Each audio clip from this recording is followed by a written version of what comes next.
Selamat siang kawan-kawan retorika hukum. Ya. Pada hari ini marilah kita ucapkan puji dan syukur kita kehadirat Allah Subhanahu wa Ta'ala yang telah melimpahkan rahmat dan karunia-Nya kepada kita bersama sehingga kita bisa berkumpul pada hari ini untuk melakukan debat retorika hukum tentang TNI aktif boleh menjadi penjabat kepala daerah. Penunjukan Kepala Badan Intelijen Negara Sulawesi Tengah Brigjen TNI Andi Chandra sebagai penjabat Bupati bagian Seram Barat menuai pro dan kontra sebab dianggap melanggar ketentuan perundang-undangan. Salah satunya putusan MK yang menyebut bahwa TNI Polri aktif dilarang menjadi penjabat kepala daerah. Namun, pakar politik menyebutkan bahwa penunjukan perwira TNI Polri aktif sebagai penjabat kepala daerah adalah presiden buruk karena mengembalikan Indonesia pada era fungsi ABRI di era Orde Baru dan memperkuat kontrol pemerintah pusat ke daerah. Sebelum kita mulai debat pada hari ini, marilah kita sapa terlebih dahulu tim debat dari pro dan kontra yang sangat luar biasa pada hari ini. Selamat siang kepada tim pro dan tim kontra. Ya. Oke, baiklah selanjutnya mari kita dengarkan penyampaian materi dari tim debat kita pada hari ini dengan waktu yang telah ditentukan. Kepada tim pro, silakan waktu 2 menit. Terima kasih moderator. Assalamualaikum warahmatullahi wabarakatuh. Waalaikumsalam warahmatullahi wabarakatuh. Sebelumnya kami ucapkan terima kasih kepada Bapak dosen pengampu mata kuliah retorika hukum yaitu Bapak Roni Saputra yang kami hormati, serta kawan-kawan pemikir dari tim kontra yang hadir pada hari ini dan teman-teman yang berada di kelas retorika hukum. Sebelumnya perkenalkan saya Fadila Sari sebagai pembicara 1 dan teman saya Aisyah Nurasana selaku pembicara 2. Sebelum memulai statement kami, saya ingin membuka dengan satu kepatah dari Thomas Henry Aslow. Beliau berkata bahwa mereka yang menolak untuk melampaui fakta jarang mendapatkan sejauh fakta. Keterlibatan militer pada kehidupan pembangunan sosial dan politik sipil, khususnya kerenan dalam pembuatan kebijakan-kebijakan pembangunan negara, hampir selalu menimbulkan pro dan kontra. Pengamat politik Burhan Mageda berpendapat bahwa terlibatnya kaum militer dalam politik tidak harus menjadi permasalahan. Menurutnya, kaum militer secara integral merupakan bagian yang tidak dapat dipisahkan dari negara. Mengutip Samuel Huntington, seorang profesor dari Harvard University, keterlibatan politik militer ini sebagai akibat dari lemahnya lembaga-lembaga politik yang merupakan indikasi atas ketidakmampuan sipil dalam pemerintah. Berdasarkan pengalaman sejarah, pemerintah sipil telah gagal menjalankan pemerintahan yang stabil. Ini bisa dilihat dari perjalanan demokrasi liberal yang didukung oleh banyak parpol yang cenderung menghalangi pemerintah, sehingga muncul berbagai pemberontakan. Jadi, peranan yang diambil TNI adalah ikut serta menjadi pengambil kebijakan nasional dengan cara masuk ke dalam instansi-instansi pemerintahan di luar bidang militer. Karena TNI seorang abdi negara yang bekerja untuk menjaga keamanan negara. Terima kasih.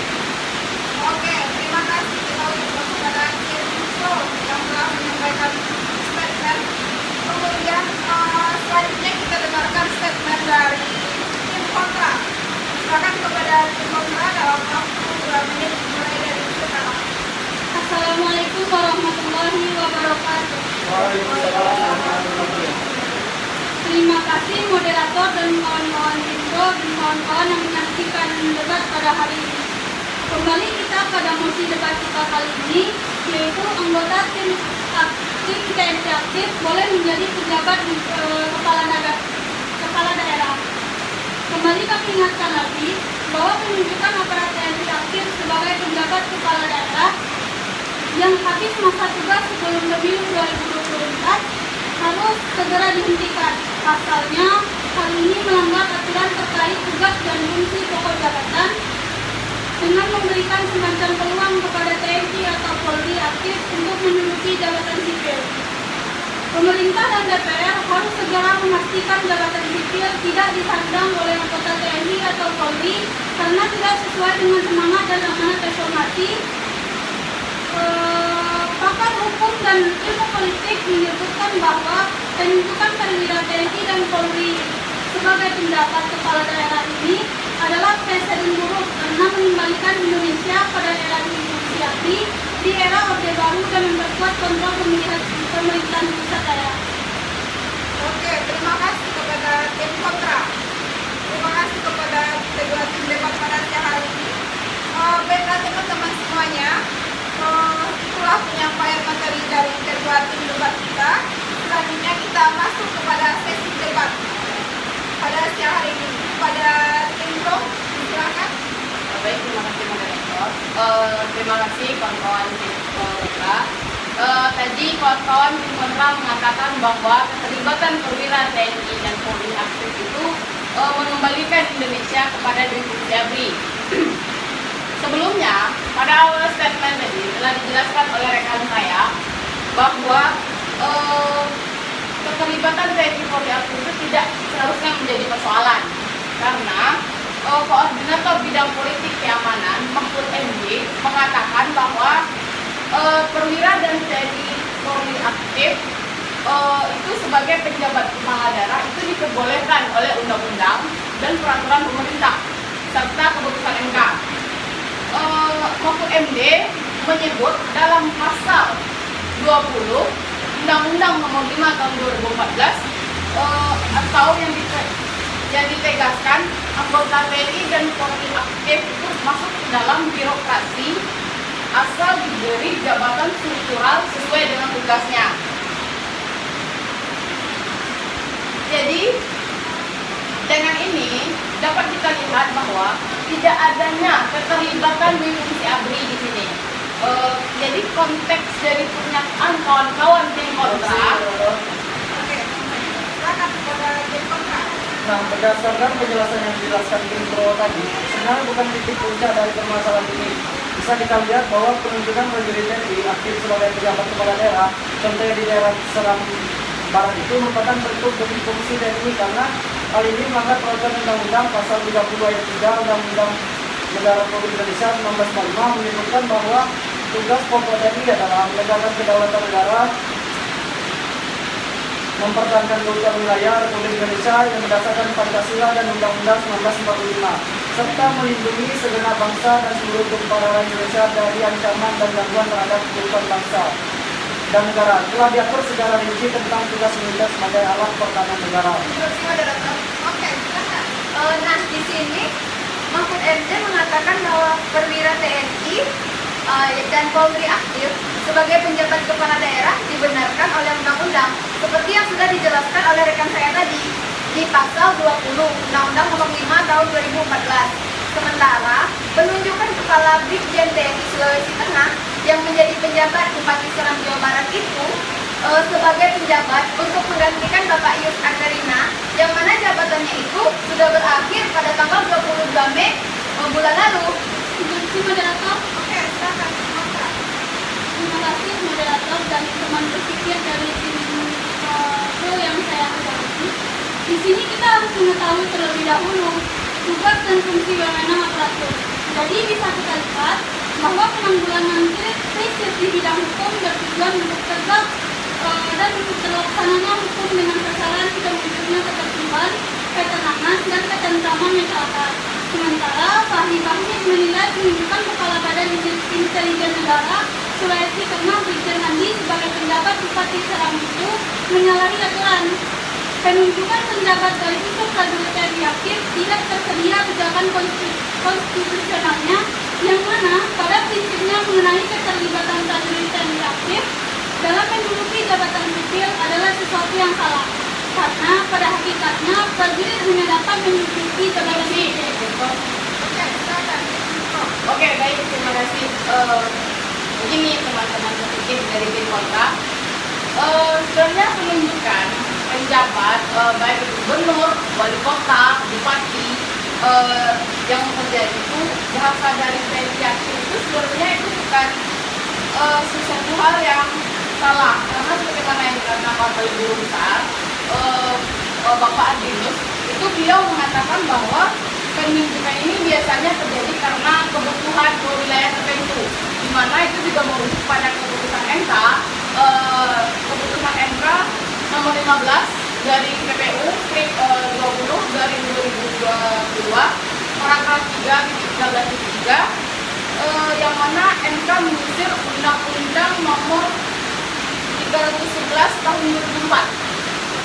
Di situ mengatakan bahwa TNI dalam aturan itu disebutkan bahwa anggota TNI atau Polri aktif itu dimungkinkan menjabat dalam lembaga sipil, di mana Dirjen Andi sebelumnya itu dia dipilih menjadi penjabat kepala daerah Bupati Seram Barat itu sebelumnya itu sudah merujuk kepada keputusan MK. Jadi yang menyatakan bahwa sepanjang seseorang itu menduduki jabatan tinggi media atau pratama, itu relevan saja, itu boleh saja, meskipun dia menjadi pejabat tinggi kepala daerah. Nah, jadi yang berlatar belakang TNI itu sebenarnya bukan itu masalahnya. Sepanjang orang yang berlatar belakang TNI Polri aktif itu memiliki kompetensi dan rekam jejak spesifik yang dibutuhkan di daerah itu boleh saja, karena bisa kita lihat di Seram Barat Sulawesi Tengah itu termasuk wilayah yang rawan konflik. Jadi penempatan Brigjen Andi tersebut sesuatu hal yang sesuai dengan fungsi TNI sebagai keamanan negara. Nah, oke, terima kasih Dendro. Berdasarkan hal tersebut timbul satu pertanyaan terkait pernyataan dari Dendro sebelumnya, yaitu bagaimana mungkin perwira TNI dan Polri aktif sebagai pejabat kepala daerah menjadi relevan, sedangkan hal tersebut termasuk ke dalam bentuk definisi TNI yang melanggar pasal 30 ayat 3 Undang-Undang Federal Republik Indonesia 1945. Terus moderator, oke, silakan. Izin menanggapi ya. Baiklah, kita bahas satu persatu. Yang pertama terkait fungsi dan yang kedua melanggar undang-undang. Sebelumnya di sini saya ingin menyatukan pikiran kita terkait mosi keterlibatan TNI aktif sebagai penjabat kepala daerah. Di sini kita memiliki fakta bahwa penunjukan Brigjen Andi sebagai kepala daerah itu adalah suatu kebutuhan di daerah Sulawesi Tengah tersebut, karena sama-sama kita ketahui di sana termasuk ke dalam wilayah konflik dan tingkat keamanan di daerah tersebut sangat rendah. Perlu saya sampaikan, wahai saudaraku, jangan gara-gara penjabat kepala daerah yang berlatar belakang TNI menjadikan saudara berasumsi itu adalah sebuah kesalahan. Tidak boleh menyimpulkan segala sesuatu hanya karena satu hal. Dan perlu saudara pahami, pengangkatan penjabat kepala daerah itu menjadi relevan disebabkan karena tiga hal. Yang pertama, tingkat keamanan di wilayah tersebut rendah. Dan yang kedua, wilayah tersebut rawan terhadap konflik. Dan yang ketiga, ditinjau dari pengalaman sejarah.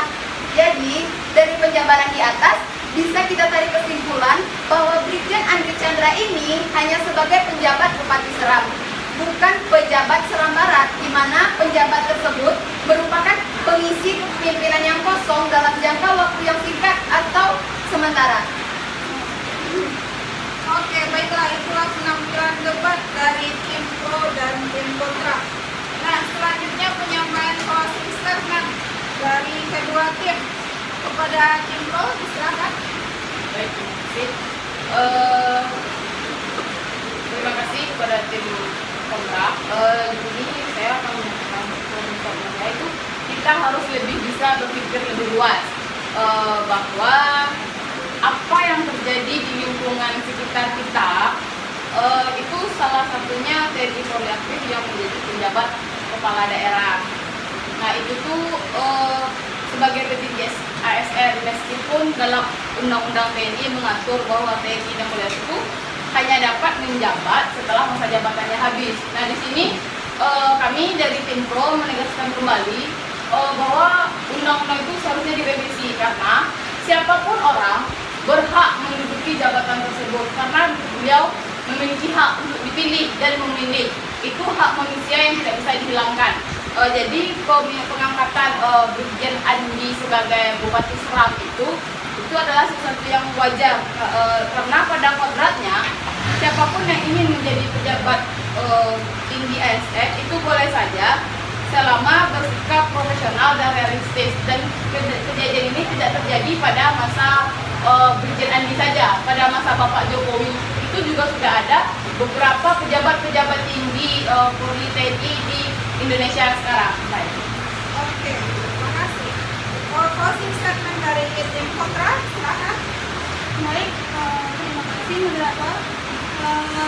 Seorang perwira Polri aktif yang terlibat ke dalam ranah pemerintahan berarti juga terlibat dalam kegiatan politik praktis. Sebaiknya mengundurkan diri atau pensiun karena kepercayaan masyarakat terhadap netralitasnya sebagai alat negara yang seharusnya dijaga dan dipertahankan apapun alasannya, karena menjaga kepercayaan masyarakat sangat penting. Oke, baiklah, itulah